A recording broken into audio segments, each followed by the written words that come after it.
So here we are. It's episode 4, man. This was a quite interesting episode. A lot went down with this one. So we actually want to get on. Let's go into it. Before we actually start there, I want to go ahead and plug something. So as y'all see, I got the new gear on today. This is from none other than King's Crowning. If you want to go ahead and subscribe there, well, not subscribe, but go purchase something. This right here, this beautiful satin-lined turban. 10% off your next purchase using my code Unbounded1 can get you this. They have brimless hats, they have dad hats, they have do-rags, they have all these things, and then they have other hair products that you can use. Go check them out and purchase something for me. Thank you. Alright, enough of the plugs. Let's go ahead and get down to it, man. We started off the show with Not So Sexy Star. She got in the ring, basically said that it's on site when she sees Chavo. I love that. She was like, look, man, when I see you, it's on. And so basically everything that he did to Blue Demon, and with the hands of a queen, she will finish the Guerrero dynasty. That's a major promise. Well, is she really a queen now that we know what's going? Now we know what's up. Let's keep the universes separate. Okay, it's hard to do that. Yeah. Well, then comes out Evilise, basically mocking her. And then I was like, "Yo, Evilise called Sexy Star ugly." I'm not really wanting to talk here, but really, there aren't really any tens in the ring here. That was my personal notes here. I'm reading all my personal notes that I just made today. So then after the insults, Sexy Star slaps Evilise. Matt Striker calls these two women the best luchadors in the whole wide world. And then something happened that really caught my attention. So I don't know if you knew this, but Stryker said no, hold on, that's the wrong spot. So Matt Stryker says that Evilise and Son of Havoc are romantically involved with each other. And then Vampiro says, wait, aren't they siblings? Hey! What you talking about? What's going on over here? Sweet home Alabama. I got nothing. And then Matt Striker says, whatever floats your boat. What do you mean by that? This is how y'all are in the temple? Okay. You knew the temple was weird. I knew it was weird, but not that weird. The temple was strange. Yeah, very strange. So, and then Vampiro evidently admitted to fighting his wife. Yo, man, hold on. Okay. There was a spot where there was some mean chops being thrown, so that was pretty cool. You know, I'm a fan of chops. And then Sexy Star wins with a roll up.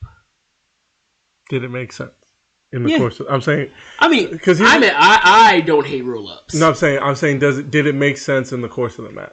Because you know some people rage about roll ups. Like, okay, does the roll up make sense? A roll up always makes sense to me.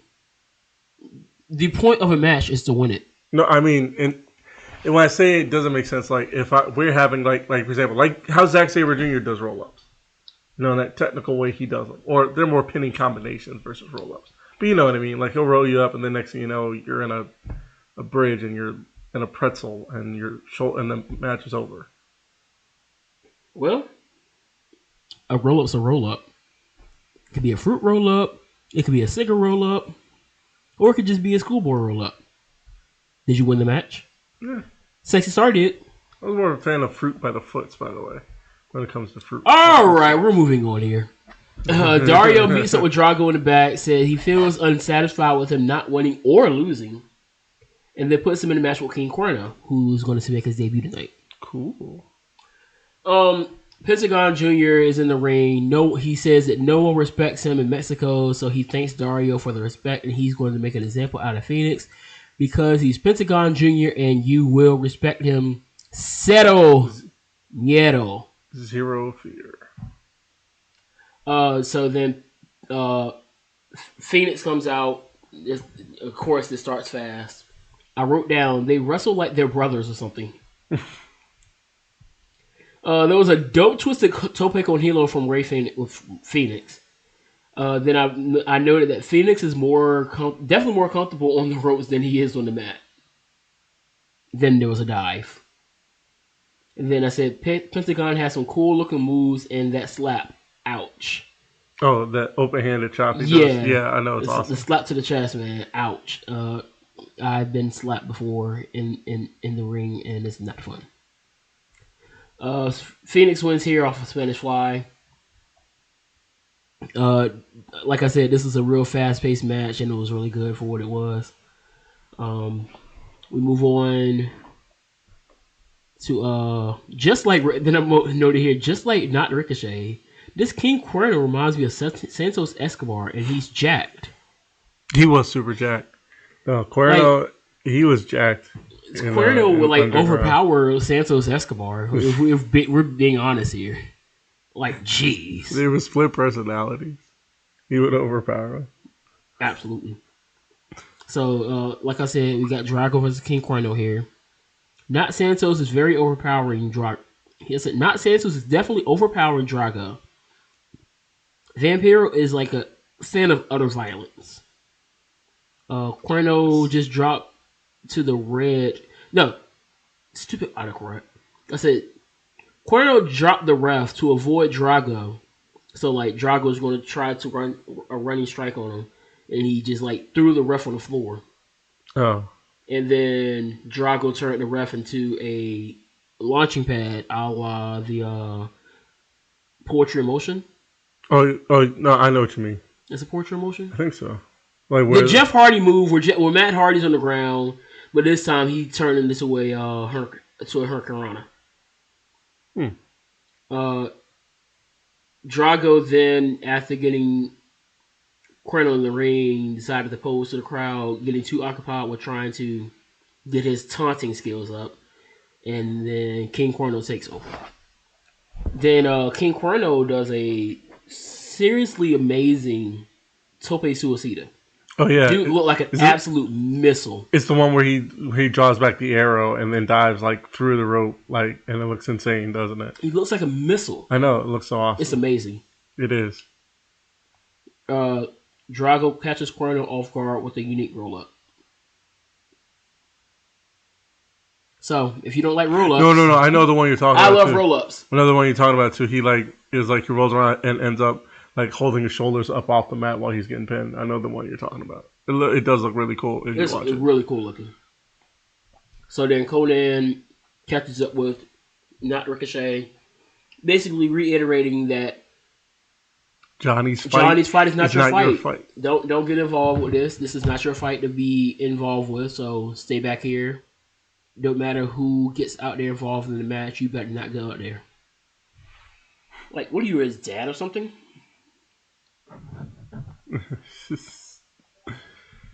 So now we get to the main event. Johnny Mundo versus Big Rig. Like I told y'all, I have had plenty of conversations with Rick on a few occasions. Been a big help to me in my fitness journey. But that's not what we're here for. So, have you seen somebody in Lucha Underground up to this point that has a style that kind of is similar to Big Rig? Everybody's been kind of like more power based. Yeah, everybody's been more of a luchador style.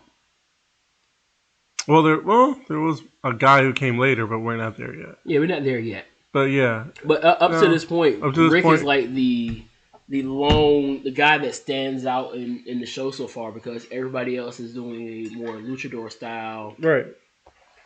Even his cronies.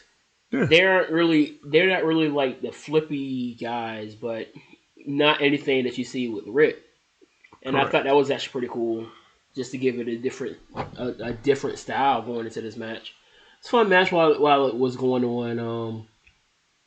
And then before you knew it, the cronies were in their back jumping Ricochet. Not Ricochet. Way to catch yourself. Yeah. The guy with the mask. That's not Ricochet, but his name is like Prince Puma. And so then Cortez and Cisco get into the ring and basically attack Johnny Mundo, causing a DQ. So this is the first disqualification that we've seen in Lucha Underground. which I don't hate DQs. I hate when you don't have DQs. And then at the end of the show, Rick choke slams Johnny through the table. Another really good show. This show really highlighted a lot of the angles that are going to be progressing through the season. The whole thing with Chavo and Sexy Star, seeing what's going on with Ricochet. Why is Conan being so bossy to Ricochet about not helping Johnny? Does Conan know something about Johnny that he's just trying to protect Ricochet from? Now we got whatever's going on with Pentagon Jr. Are people going to begin to respect him more? Phoenix, what's going on with Phoenix? Cuerno looked very upset, taking that loss by surprise. This one was a really good show just to progress storylines. I'm definitely looking forward to seeing what's going to happen next week. They didn't really do too much hinting at anything for next week, so it's definitely going to be interesting to see what's coming up in the next episode. Any thoughts for you? I'm looking forward to it as well. Is that this show is when it was on during its run is one of the best that's come out in a while. You know, so it's good. I love I love watching the interaction between everybody that cross like the intergender stuff. It's not the main thing I love about it, but it was like I do love how there's no barrier for it. It's like, hey, if you want to fight, you can fight anybody. It don't matter. Yeah, but Vampiro. We got some questions, fam. Yeah, that was odd. It was real sus, and not in the sus way that people think when you say sus, but very strange. We got questions, fam. Very strange. With that being said, we're gonna get up out of here. So thank y'all for showing up for this one. We'll see y'all for episode 5. Deuces.